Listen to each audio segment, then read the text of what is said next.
আজকে শনিবার, শনিবারের সকাল সকাল বলতে ৯টা বেজেই গেছে। আর এরকম বৃষ্টি পড়ছে, এরকম ওয়েদার। তারপরে আমি ছাদ গেলাম ঠাকুর ঘর পরিষ্কার করতে আর পূজা করতে। দিয়ে আমি বলি দেখি যে পাখিটা আমাদের মানে বাসাতে বসেছিল, এখানে ডিম দিয়েছিল, কেমন আছে, কি করছে না করছে। দিয়ে দেখছি না, ডিমগুলোকেও আগলে রেখেছে ঠিকই ভালোভাবে, কিন্তু তো এই বৃষ্টির জন্য, অনেক বৃষ্টি হচ্ছে না, একটু অসুবিধা হচ্ছে। যাই হোক, ও তো আগলে তো রেখেইছে, বেশ ভালো। যেমন কিছু ক্ষতি হয়, মানে ডিমটা ঠিকঠাক ভাবে বাচ্চা তৈরি হয়। আচ্ছা, পাখিটা তো দেখালো আর আমি ভিডিও করছি। আমি বাঁকুড়ার যে লক্ষ্মীসাগর আমাদের গ্রাম, আমি ওখান থেকে মানে ভিডিও করছি। আমার কোনো ভিডিওর ইয়ে নেই, যে যেটা আমার ঠিক লাগে, যেটা মনে হয় আমি সেটার উপরেই ভিডিও করি। যেটা আমার মনে হচ্ছে যে এটা আমার ভালো লাগছে, এটা দিলে দিয়ে আমার ফেসবুকের পেজে, ইউটিউবের পেজে আর ইনস্টাগ্রামে, আমি 3 জায়গাতেই দিই। যে চম্মড়ির পেজ বলে একটা খুলেছি, কিন্তু জানি না কার কতটা ভালো লাগছে না না লাগছে। কিন্তু সবাই প্লিজ একটু সাপোর্ট করো।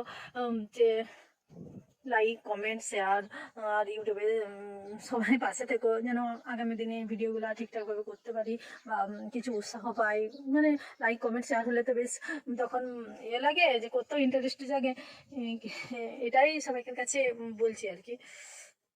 বাস এইটুকু।